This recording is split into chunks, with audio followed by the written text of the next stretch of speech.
गुजरात के लोकप्रिय मुख्यमंत्री श्री भूपेंद्र भाई पटेल,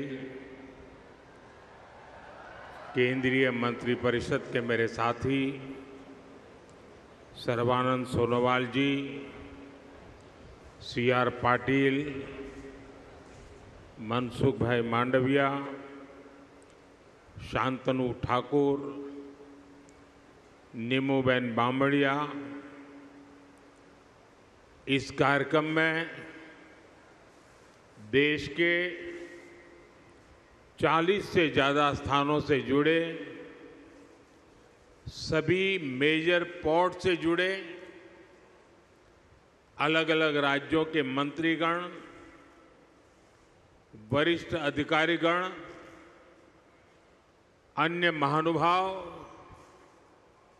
और मेरे प्यारे भाई और बहनों, आप सभी का अभिनंदन।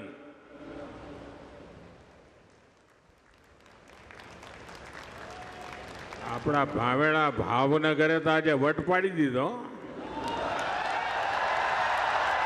हाँ, हवे करंट आयो।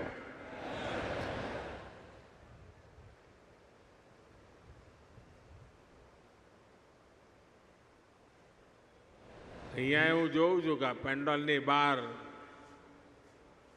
માનવ સમુદ્ર દેખાય છે બધો। इतनी बड़ी संख्या में आप सब आशीर्वाद देने आए, मैं आपका बहुत बहुत आभारी हूं। साथियों, ये कार्यक्रम तो भावनगर में हो रहा है, लेकिन ये कार्यक्रम पूरे हिंदुस्तान का है। आज भावनगर निमित्त है और पूरे भारत में समुद्र से समृद्धि की ओर जाने की हमारी दिशा क्या है, उसके लिए आज इस महत्वपूर्ण कार्यक्रम का केंद्र भावनगर चुना गया है। गुजरात के लोगों को, भावनगर के लोगों को बहुत बहुत बधाई। साथियों, अभी 17 सितंबर को आप सबने अपने नरेंद्र भाई को जो शुभकामनाएं भेजी हैं, देश और दुनिया से जो शुभकामनाएं मुझे मिली हैं, व्यक्तिगत तौर पर सबका धन्यवाद करना संभव नहीं है, लेकिन भारत के कोने कोने से और विश्व भर से ये जो प्यार मिला है, ये जो आशीर्वाद मिले हैं, ये मेरी बहुत बड़ी संपत्ति है, ये मेरी बहुत बड़ी ताकत है। और इसलिए सार्वजनिक रूप से मैं आज देश और दुनिया के सभी महानुभावों का हृदय से आभार व्यक्त करता हूँ। यहाँ एक बेटी कोई चित्र बना करके ले आई है, वहाँ एक बेटा लेकर के आया है। जरा इसको कलेक्ट कर लीजिए भाई। इन बच्चों को मेरा बहुत बहुत आशीर्वाद। Thank you. जो लोग लाए हैं, मैं आपके प्यार के लिए मैं आपका आभारी हूँ।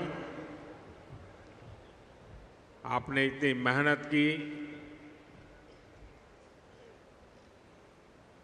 धन्यवाद जी, धन्यवाद बेटा। थैंक यू दोस्त। साथियों, विश्वकर्मा जयंती से लेकर गांधी जयंती तक, यानी 17 सितंबर से 2 अक्टूबर तक पूरे देश में लाखों लोग सेवा पखवाड़ा मना रहे हैं। मुझे बताया गया है कि गुजरात में भी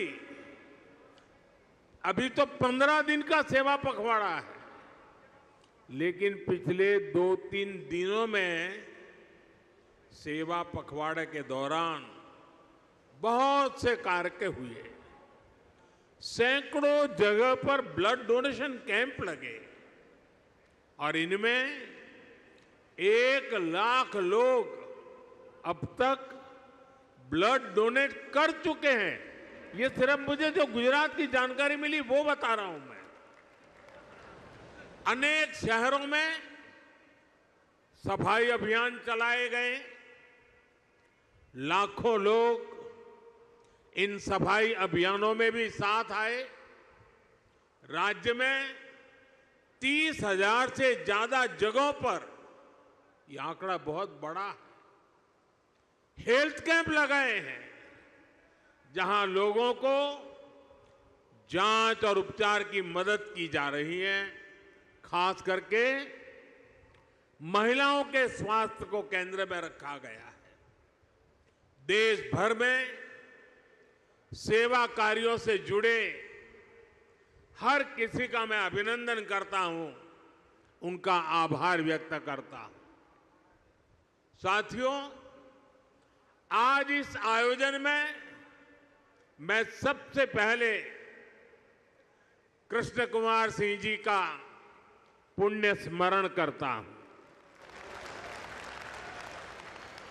सरदार साहब के मिशन से जुड़ते हुए उन्होंने भारत की एकता के लिए बहुत बड़ा योगदान दिया।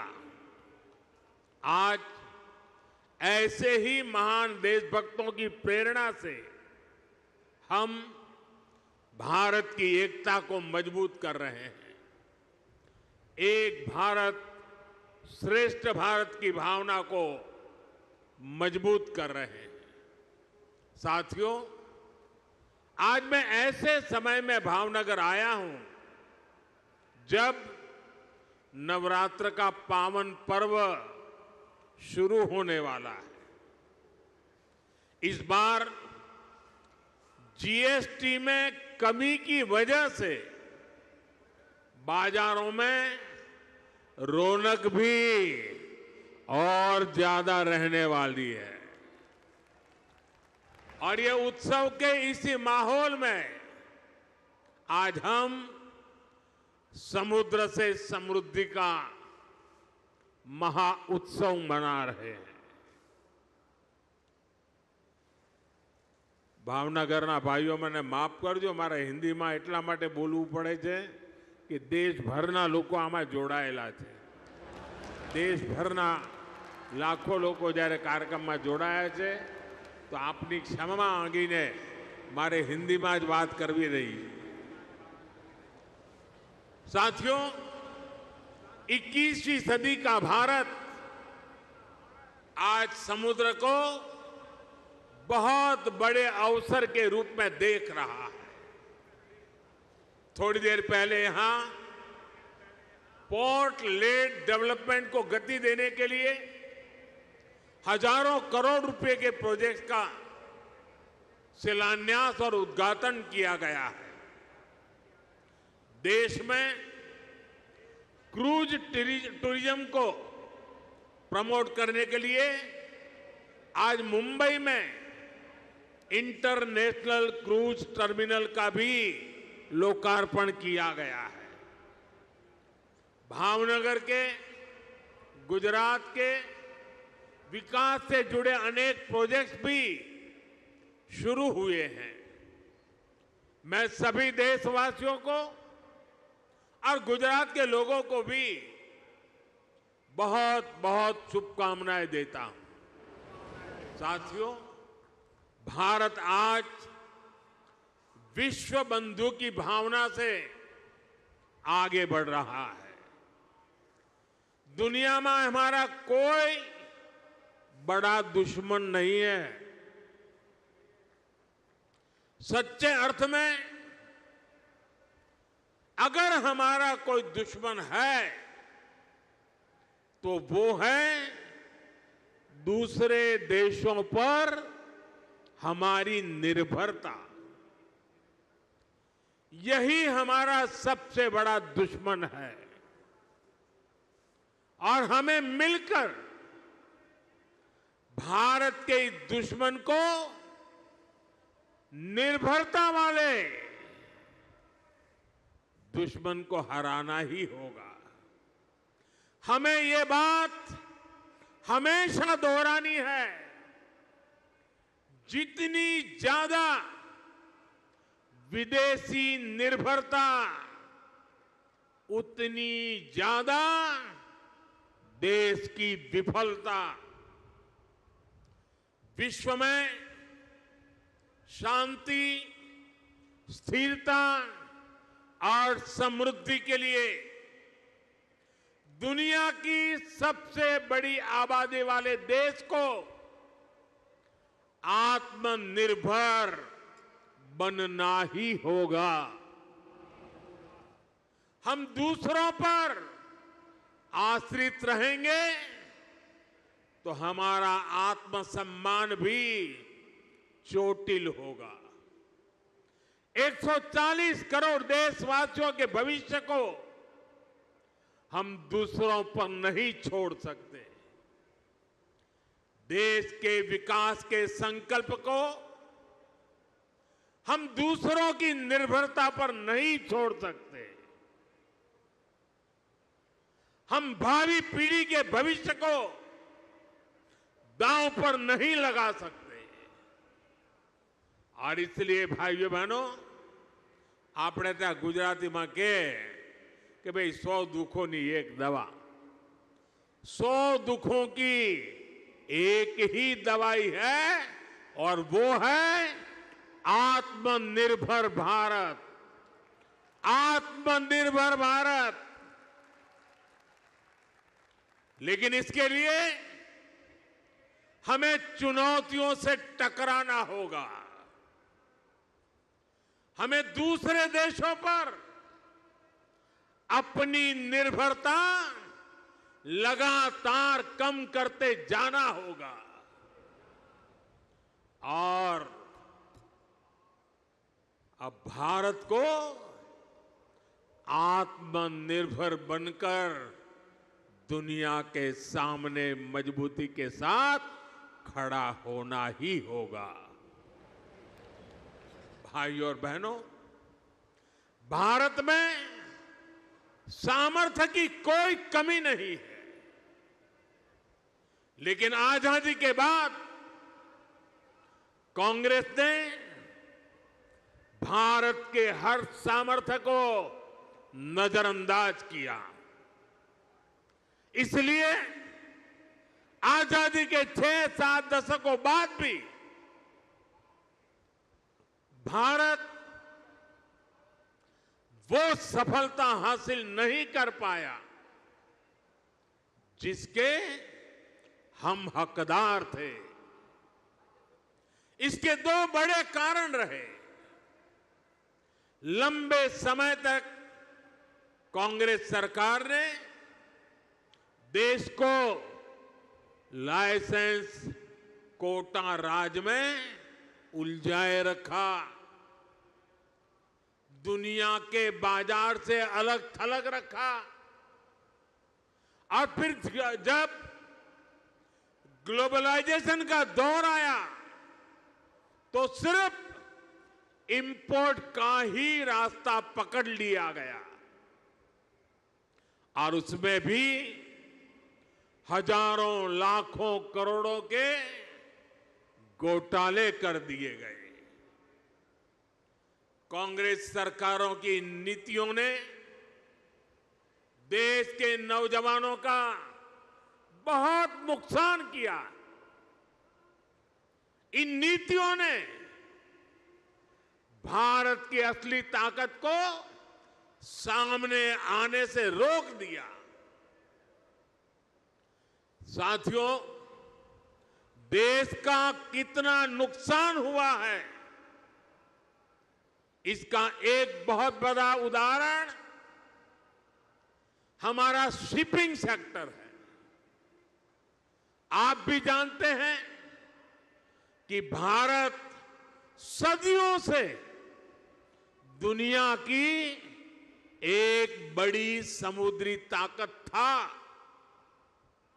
हम दुनिया में शिप बिल्डिंग के सबसे बड़े सेंटर हुआ करते थे।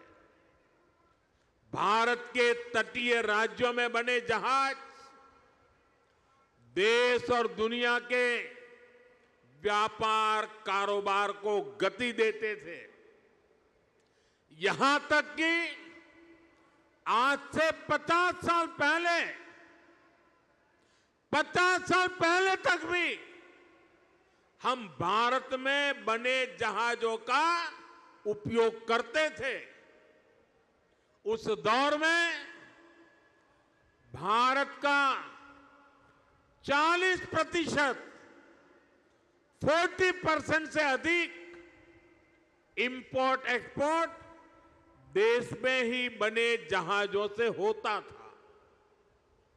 लेकिन फिर देश का शिपिंग सेक्टर भी कांग्रेस की कुनीतियों का शिकार हो गया। कांग्रेस ने भारत में जहाज निर्माण पर जोर देने के बजाय विदेशी जहाजों को किराया भाड़ा देना बेहतर समझा। इससे भारत में शिप बिल्डिंग इकोसिस्टम ठप हो गया। विदेशी जहाजों पर निर्भरता यह हमारी मजबूरी बन गया। परिणाम यह हुआ कि 50 साल पहले जहां 40% व्यापार भारतीय जहाजों पर होता था, वो हिस्सा घटकर सिर्फ 5% रह गया। यानी अपने 95% ट्रेड के लिए हम विदेशी जहाजों पर निर्भर हो गए। विदेशी जहाजों पर इस निर्भरता का हमें बहुत बड़ा नुकसान उठाना पड़ा। साथियों, में आज देश के सामने कुछ आंकड़े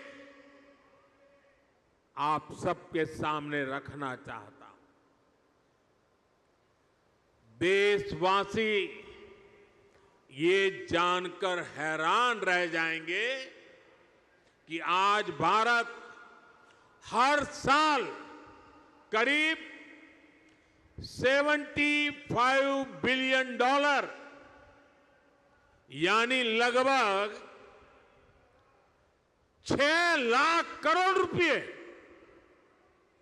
6 लाख करोड़ रुपए विदेशी शिपिंग कंपनियों को शिपिंग सर्विसेज के लिए देता है, किराया देता है। ये आज भारत का जितना डिफेंस बजट है, करीब करीब उतना पैसा किराए में दिया जा रहा है। आप कल्पना कीजिए 7 दशकों में कितना पैसा हमने सिर्फ भाड़े के रूप में दूसरे देशों को दिया है। हमारे पैसों से विदेशों में लाखों नौकरियां बनी हैं। सोचिए, इतने सारे पैसे का अगर एक छोटा सा हिस्सा भी अगर पहले की सरकारें अपनी शिपिंग इंडस्ट्री पर लगाती तो आज दुनिया हमारे जहाज इस्तेमाल कर रही होती, हमें लाखों करोड़ रुपए शिपिंग सर्विसेज के रूप में मिल रहे होते और हमारे बच जाते वो तो अलग। साथियों, भारत को अगर 2047 जब देश की आजादी के 100 साल होंगे, 2047 तक विकसित होना है, तो भारत को आत्मनिर्भर होना ही होगा। आत्मनिर्भर होने के अलावा भारत के पास कोई विकल्प नहीं है। 140 करोड़ देशवासियों का एक ही संकल्प होना चाहिए। चीप हो या शीप, हमें भारत में ही बनाने होंगे।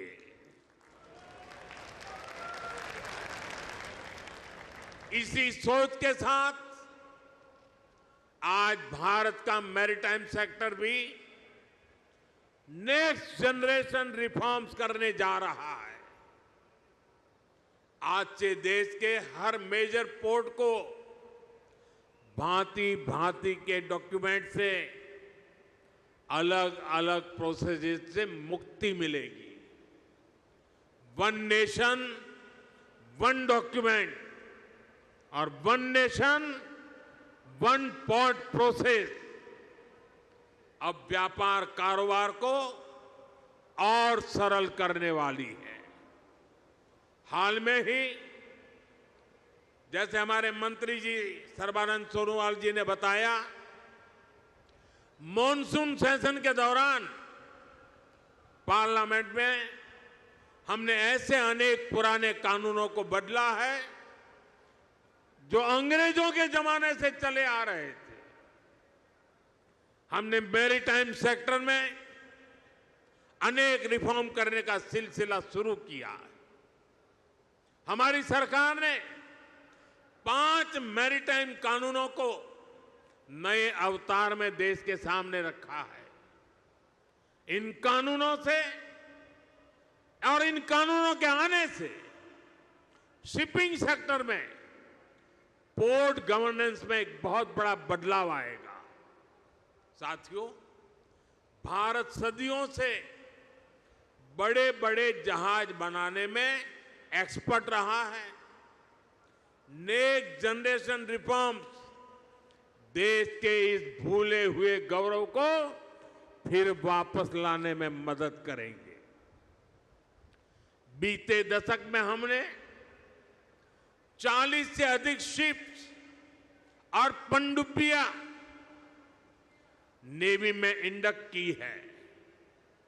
इनमें से एक दो तो छोड़ दें तो ये सब हमने भारत में ही बनाई है। आपने आईएनएस विक्रांत के विषय में सुना होगा। इतना विशाल आईएनएस विक्रांत भी भारत में ही बना है। इसे बनाने के लिए जो हाई क्वालिटी स्टील लगी, वो भी भारत में बनी थी। यानी हमारे पास सामर्थ्य है, हमारे पास कौशल की कोई कमी नहीं है। बड़े शिप बनाने के लिए जिस राजनीतिक इच्छा शक्ति की जरूरत है, उसका भरोसा मैं आज देशवासियों को दे रहा हूं। साथियों, देश के मैरीटाइम सेक्टर को मजबूती देने के लिए कल भी एक बहुत ऐतिहासिक निर्णय हुआ है। हमने देश की पॉलिसी में एक बड़ा बदलाव किया है। अब सरकार ने बड़े जहाजों को इंफ्रास्ट्रक्चर के रूप में मान्यता दी है। जब किसी सेक्टर को इंफ्रास्ट्रक्चर के रूप में मान्यता मिलती है तो उसे बहुत फायदा होता है। अब बड़े शिप बनाने वाली कंपनियों को बैंकों से लोन मिलने में आसानी होगी, उन्हें ब्याज दर में भी छूट मिलेगी। इंफ्रास्ट्रक्चर फाइनेंसिंग के जितने भी और लाभ होते हैं, वो सारे के सारे इन जहाज बनाने वाली कंपनियों को भी मिलेंगे। सरकार के इस निर्णय से भारतीय शिपिंग कंपनियों पर पड़ने वाला बोझ कम होगा, उन्हें ग्लोबल कंपटीशन में आगे आने में मदद मिलेगी। साथियों, भारत को दुनिया की एक बड़ी समुद्री शक्ति बनाने के लिए 3 और बड़ी स्कीम्स पर भारत सरकार काम कर रही है। इन 3 योजनाओं से शिप बिल्डिंग सेक्टर को आर्थिक मदद मिलने में आसानी होगी। हमारे शिपयार्ड्स को मॉडर्न टेक्नोलॉजी अपनाने में मदद होगी और डिजाइन और क्वालिटी सुधारने में भी बहुत मदद मिलने वाली है। इन पर आने वाले वर्षों में 70,000 करोड़ रुपए से ज्यादा खर्च किए जाएंगे। साथियों, मुझे याद है साल 2007 में जब मैं यहां मुख्यमंत्री के रूप में आपकी सेवा कर रहा था, तब शिप बिल्डिंग के अवसरों को लेकर एक बहुत बड़ा सेमिनार गुजरात ने आयोजित किया था। उसी दौरान ही गुजरात में हमने शिप बिल्डिंग इकोसिस्टम को सपोर्ट दिया था। अब हम देश भर में शिप बिल्डिंग के लिए व्यापक कदम उठा रहे हैं। यहां मौजूद एक्सपर्ट जानते हैं कि शिप बिल्डिंग कोई साधारण इंडस्ट्री नहीं है। शिप बिल्डिंग इंडस्ट्री को पूरी दुनिया में mother of all industries, mother of all industries की जननी कहा जाता है, उद्योगों की जननी कहा जाता है, क्योंकि इसमें सिर्फ एक जहाज ही नहीं बनता, उसके साथ जो उद्योग जुड़े होते हैं उनका विस्तार होता है। Steel, machinery, electronics, textile, paints, IT system, ऐसे अनेक उद्योगों को शिपिंग इंडस्ट्री से सपोर्ट मिलता है। इससे छोटे और लघु उद्योगों को, एमएसएमईज को फायदा होता है। रिसर्च बताती है कि शिप बिल्डिंग में होने वाले हर 1 रुपये के निवेश से इकोनॉमी लगभग 2 गुना निवेश बढ़ता है और शिपयार्ड में पैदा होने वाली हर एक जॉब, हर एक रोजगार सप्लाई चेन में 6 से 7 नई नौकरियां बनाती है। मतलब अगर शिप बिल्डिंग इंडस्ट्री में 100 नौकरियां बनती हैं तो इससे जुड़े दूसरे सेक्टर्स में 600 से अधिक जॉब्स क्रिएट होती है। इतना बड़ा मल्टीप्लायर इफेक्ट शिप बिल्डिंग का होता है। साथियों, हम शिप बिल्डिंग के जरूरी स्किल सेट पर भी फोकस कर रहे हैं।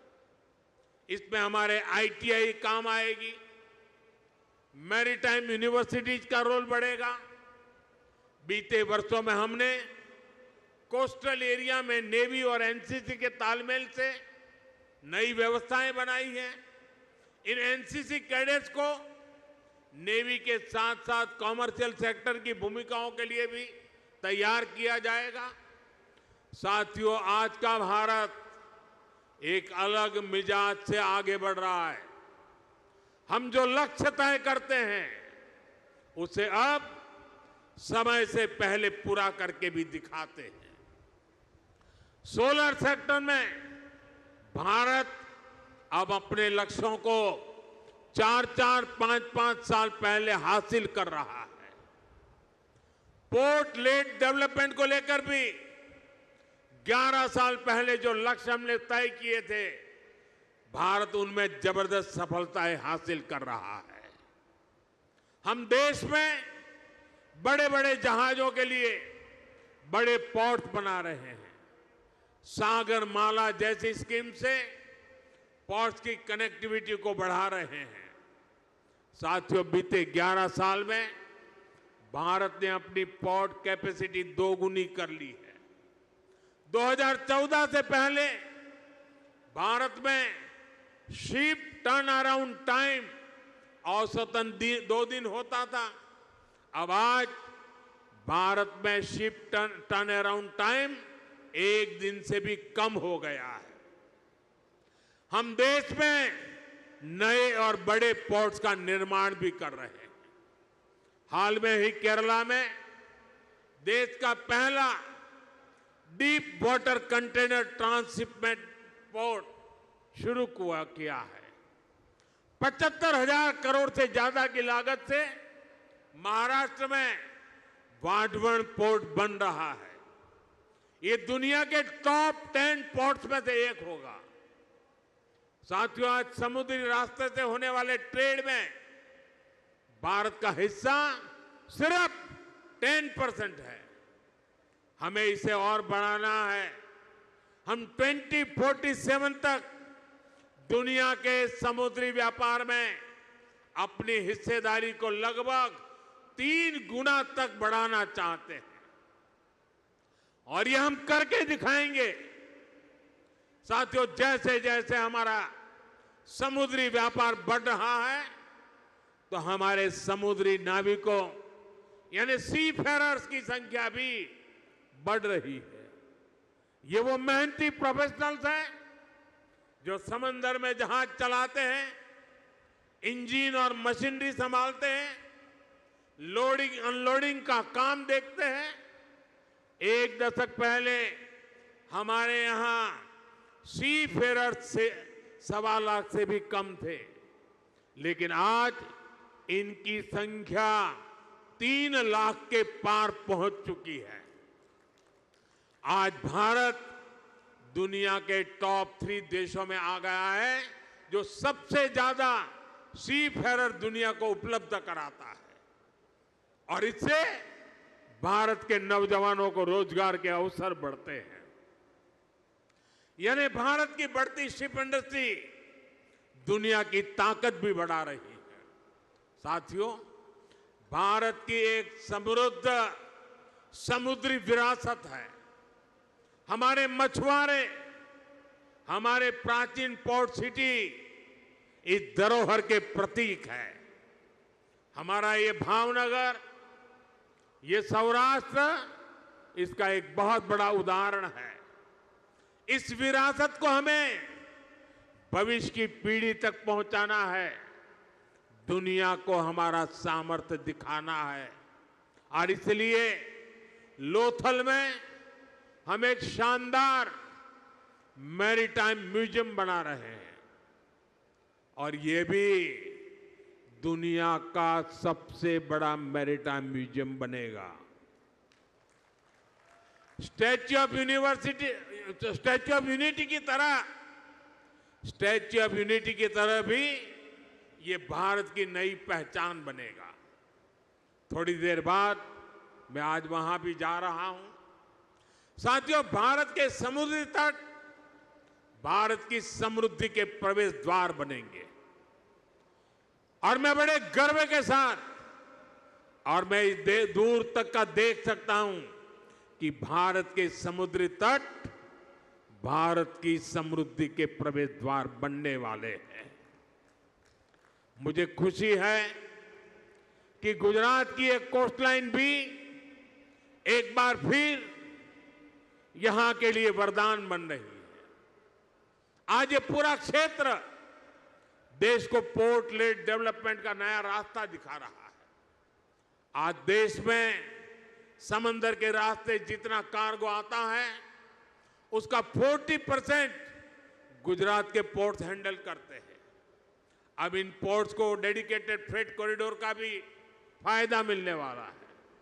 इससे देश के दूसरे हिस्सों तक तेजी से सामान पहुंचाना आसान होगा।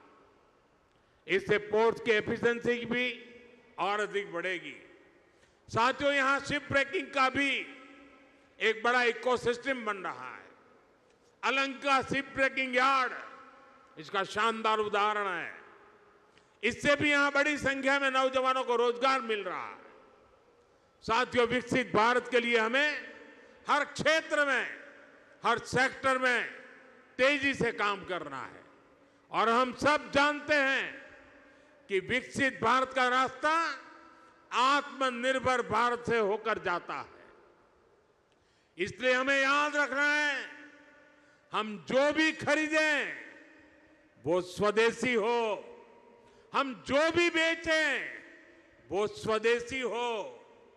मैं सभी दुकानदार साथियों से कहूंगा, आप अपनी दुकानों पर एक पोस्टर लगाएं जिसमें लिखा हो, गर्व से कहो ये स्वदेशी है।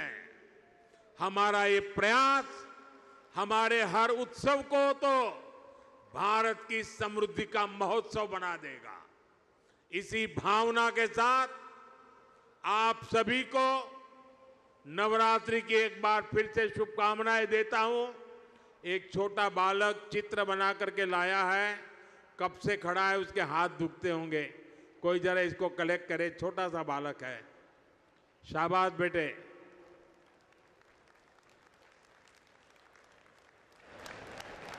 चलो बेटा, तुम्हारा चित्र मिल गया, रोने की जरूरत नहीं बेटा, मिल गया चित्र तुम्हारा मिल गया। अगर तुम्हारा एड्रेस उसमें लिखा होगा तो मैं तुझे जरूर चिट्ठी लिखूंगा।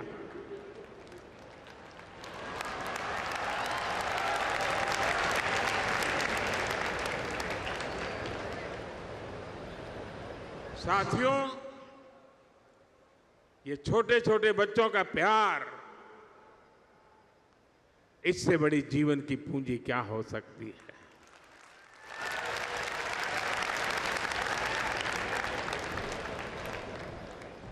मैं फिर एक बार आज जो भव्य स्वागत सत्कार सम्मान किया, इसके लिए मैं आपका आभार मानता हूं। और मुझे मालूम है, जब ऑपरेशन सिंदूर हुआ तो पूरा भावनगर मैदान में था। आपका मिजाज का मुझे पता है। मैं इसके लिए भी आपका बहुत बहुत आभार व्यक्त करता हूं। भावनगરના ભાઈઓ બહેનો, નવરાત્રિની માંડવીઓ જરા જોર લગાવજો અને દેશના બધા લોકોને આત્મનિર્ભર ભારતનો સંદેશ આપણી માંડવીમાંથી પણ મળે। ખૂબ ખૂબ ધન્યવાદ ભાઈઓ।